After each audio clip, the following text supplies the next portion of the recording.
जो सारी सृष्टि की माँ है, जिसे कहा जाता है ब्रह्मा। ब्रह्मा ने बड़ी, माँ माने माँ, वो भी मेरे को नहीं जानता।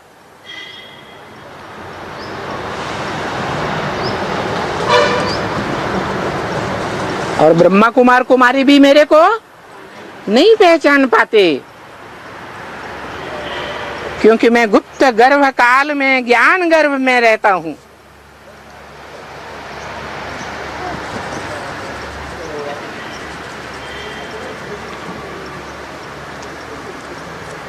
वो ब्रह्मा कुमार कुमारी या प्रजापिता ब्रह्मा कुमार कुमारी सन 76 में जो बाप का प्रत्यक्षता वर्ष मनाया जाता है, उस बाप के प्रत्यक्षता वर्ष में भी मैं नहीं आता हूं। तो किसका प्रत्यक्षता वर्ष मनाया?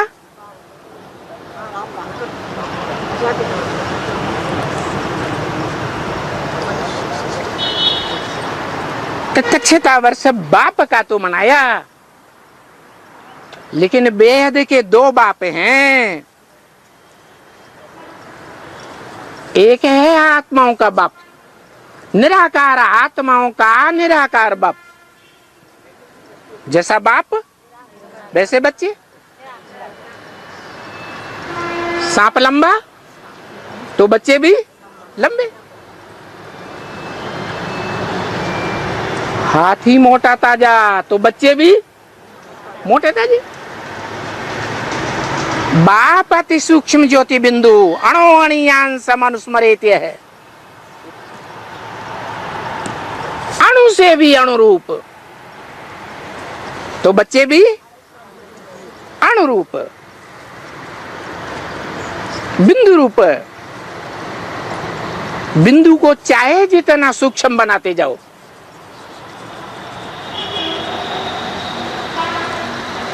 तो वो आत्माओं का बाप तो बेहद का है ही बाप।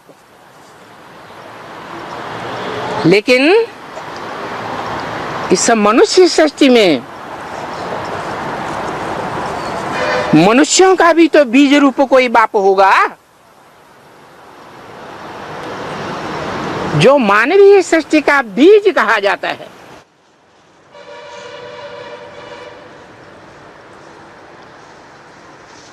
आदिदेव कहा जाता है, सारी मनुष्य सृष्टि का आदि। मुसलमानों में आदम कहा जाता है, क्रिश्चियंस में एडम कहा जाता है, जैनियों में आदिनाथ कहा जाता है।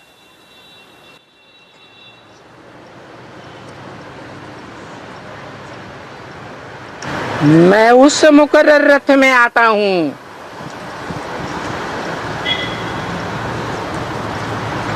जब आता हूं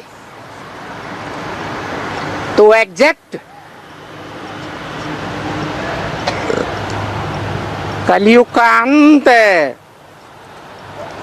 और सतयुग आदि का संगम कहा जाता है।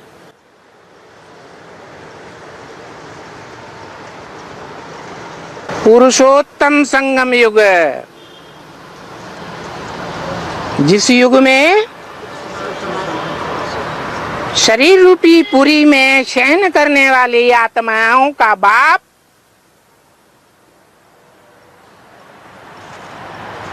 प्रत्यक्ष होता है।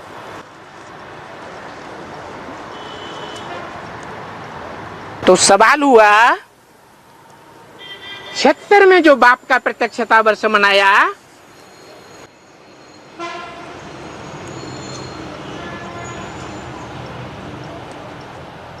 अब व्यक्तवाणी में भी जिसका जिक्र आया, वो कौन सा बाप प्रत्यक्ष हुआ? मनुष्य सृष्टि का साकार बाप प्रत्यक्ष हुआ, जिसके लिए मुरली में बोलते हैं भगवान बाप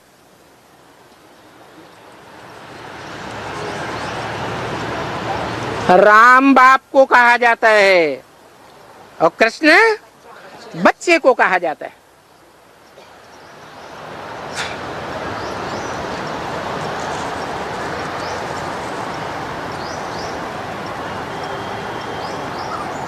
राम को सूर्यवंशी कहते हैं।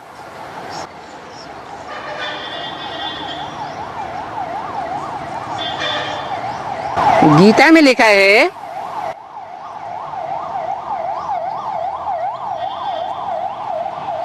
कि गीता माता का रचयिता कृष्ण बच्चा है।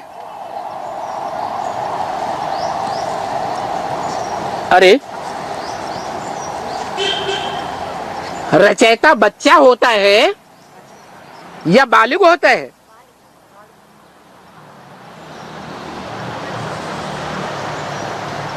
भक्ति मार्ग में बच्चे के रूप में कृष्ण की पूजा करते हैं। फिर कहते हैं कि कृष्ण ने आकर के राजयोग सिखाया।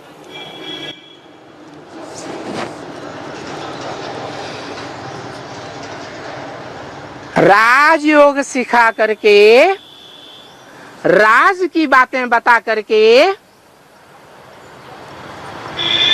सीखने वाले बच्चों को जन्म जन्मांतर का राजा बनाया।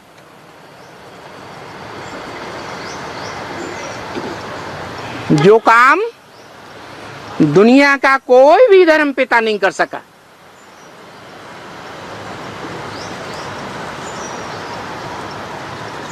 किसी ने राजाई करना नहीं सिखाई।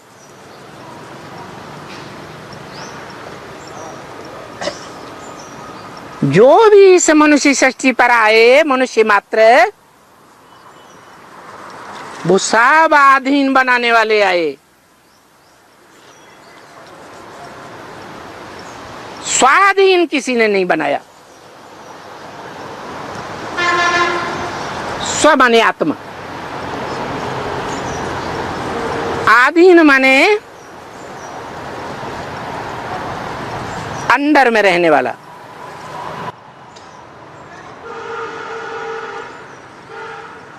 तो स्वाधीन तो वो ही बनाएगा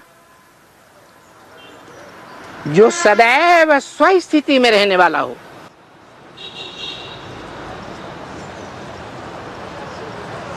वो तो एक ही आत्मा है जिसे गीता में बताया है अक्षर कभी भी क्षरित नहीं होता, कभी भी पतित नहीं होता, उसकी शक्ति कभी भी क्षीण नहीं होती। क्यों नहीं होती? क्योंकि वो जन्म मरण के चक्र से न्यारा है।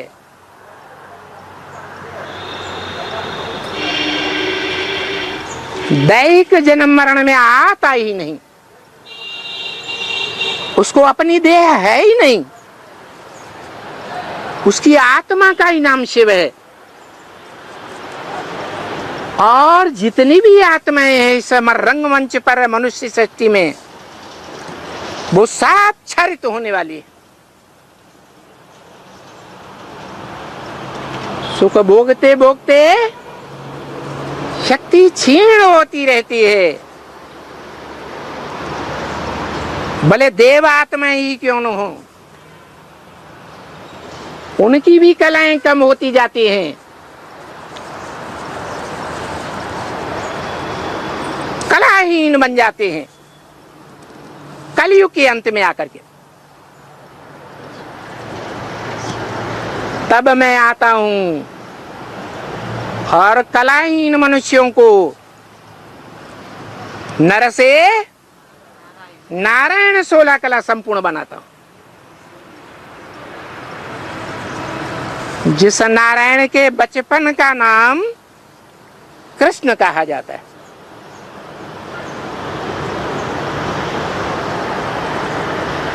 जिस कृष्ण की पूजा होती है, जिस राम की पूजा होती है,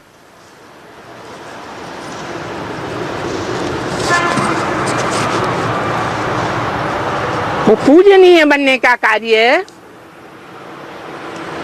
उन आत्माओं ने किस युग में किया?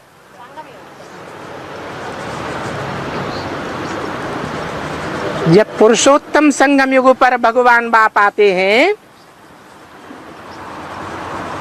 तब आकर के गीता ज्ञान दे करके राजयोग सिखाते हैं।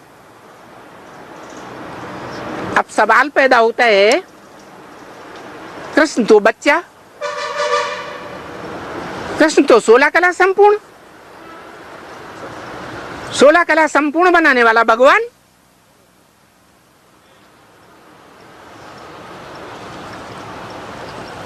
जो बनने वाला है 16 कला संपूर्ण, वो तो भगवान नहीं हो सकता।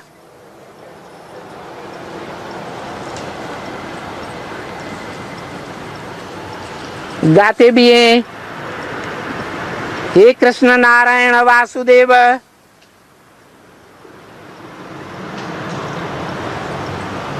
वो कृष्ण भी है, नारायण भी है, वासुदेव भी है।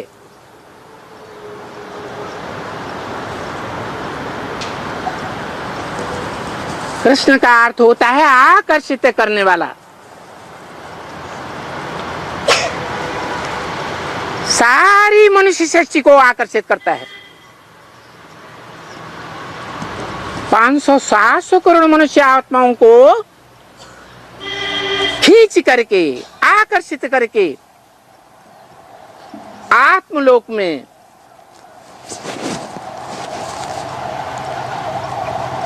परम धाम में ले जाता है।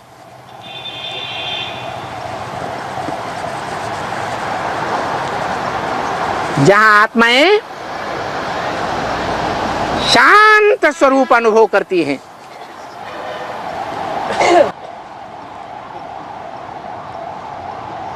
ये कलयुगी दुनिया तो अशांति की दुनिया है।